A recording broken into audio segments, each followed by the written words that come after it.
and they gathered them together to the place called in Hebrew, Armageddon. In the last study, I proposed that Armageddon is an inward conflict.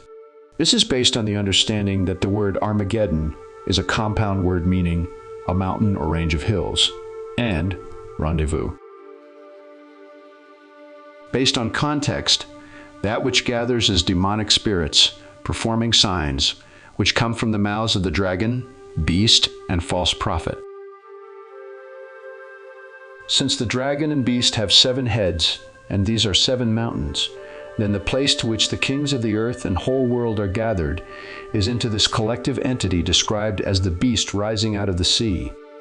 In confirmation, we read the following. Also, it was allowed to make war on the saints and to conquer them. And authority was given it over every tribe and people and language and nation. And all who dwell on earth will worship it. Everyone whose name has not been written before the foundation of the world in the book of life of the Lamb that was slain. Armageddon is a war, a conflict, the battle of that great day of God Almighty. More specifically, it is a war on the saints, and we are told that the beast conquers them for a time. Further confirmation is found in the following. These will make war with the Lamb, and the Lamb will overcome them, for he is Lord of lords and King of kings. And those who are with him are called, chosen, and faithful. In agreement with our perspective, those that make war with the Lamb include the 7 heads or mountains, along with the 10 horns and the 8th beast, or false prophet of Revelation 13:11. Since the dragon gives its power, throne, and great authority to the beast, then it is part as well, agreeing with Revelation 16:13. Authority is also given to this beast over every tribe and people and language and nation, that is, the whole world, agreeing with Revelation 16:14. The idea of the whole world brings us to the following. Now, when the 1,000 years have expired, Satan will be released from his prison and will go out to deceive the nations which are in the 4 corners of the earth, Gog and Magog, to gather them together to battle, whose number is as the sand of the sea. They went up on the breadth of the earth and surrounded the camp of the saints and the beloved city. And fire came down from God out of heaven and devoured them. Here we find the nations which are in the 4 corners of the earth. Is this not the whole world? Then we read Gog and Magog. Now, unless I'm just not seeing this right, isn't this identifying Gog and Magog as the nations which are in the 4 corners of the earth? And what does Satan do once released? He deceives these nations and gathers them together to battle. Is this a different gathering and conflict from Armageddon? I don't believe it is. As all of our passages indicate, there is but one war or conflict to consider in the pages of Revelation. And I emphasize, it is an inward battle. Think about it. We are dealing with parabolic writings, symbols that abstractly typify a certain reality. Physically speaking, how could all the nations or whole world surround the camp of the saints in the beloved city? They cannot do it physically, but they can certainly do it mentally and spiritually, especially now when the internet and social media play such a big part in our lives. Furthermore, it is completely illogical to think that the fire that comes down from God out of heaven would be literal. Is he going to consume the entire world in one fell swoop? Of course not. So, how do the nations or the entire world effectively battle the saints? Through the power of print, radio, television, internet, and social media, and the collective agendas found throughout. Yes, even religious agendas.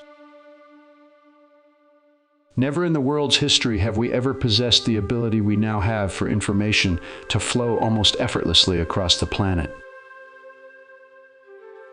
Tradition teaches that Armageddon is a future event, but as this study indicates, the traditional view fails in the light of logic. At this present time, physical wars and conflicts are capturing the imaginations of millions across the planet. One such conflict is our current presidential campaign. This is nothing new. We have been warring with one another since the days of Cain and Abel. Like the symptoms of a cold, wars are a symptom of a much deeper problem within. The root of the problem is in our hearts and minds. As Albert Einstein said, we cannot solve our problems with the same thinking we used when we created them. Paul said, the weapons of our warfare are not carnal. Carnal, as in based on pride? Exactly. So it behooves us to consider ourselves in light of this one component that has such power over us.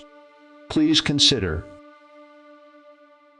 And I saw 3 unclean spirits like frogs coming out of the mouth of the dragon, out of the mouth of the beast, and out of the mouth of the false prophet. 3 unclean spirits. The next verse identifies these as spirits of demons, or demonic spirits. 3, as in a complete witness? Yes, and this brings us to the following. Do not love the world or the things in the world. If anyone loves the world, the love of the Father is not in him. For all that is in the world, the desires of the flesh and the desires of the eyes and pride in possessions, is not from the Father, but is from the world. And the world is passing away along with its desires, but whoever does the will of God abides forever. In other studies, I have proposed that the third component of pride in this description is the element that corrupts the other 2, the desires of the flesh and eyes. In other words, there is nothing wrong with seeking our desires until they are at the expense of others. Paul was clear. Love does no wrong to a neighbor. No wrong at all. Might the 3 unclean spirits of Revelation 16:13 refer to John's discourse regarding the world and the things in it? Might these desires be unclean because our pride corrupts them? Of course, tradition teaches that Satan is a fallen angel and the demons are his cohorts which fell with him. I have not embraced this teaching for some time. This so-called fallen angel does not have the upper hand on God, nor does he own this world. When we see the haughty spirit of man as the culprit, then it makes sense. When we bring this to the following, it makes even more sense. Then God said, "Let us make man in our image, according to our likeness. Let them have dominion over the fish of the sea, over the birds of the air, and over the cattle, over all the earth, and over every creeping thing that creeps on the earth." What did our Creator declare? Let us make man in our image. And who was to have dominion? Man, not an angel. And our passage reads, them.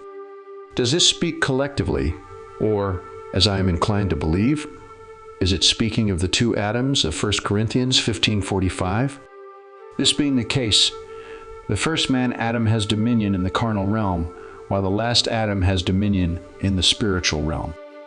But it should be noted that Christ, the last Adam, seated at the right hand of the Father, has had dominion over the first man, Adam, since his ascension long ago. And the Lord's focus? His people, not the world. For when his people walk in righteousness, then the light shines for the rest of the world. Beloved, this is our calling. That's it for this study, and I know that I have given you some food for thought. Please feel free to leave your comments, questions, etc., or subscribe to my channel. Thanks for being a part of Grain of Wheat Publishing.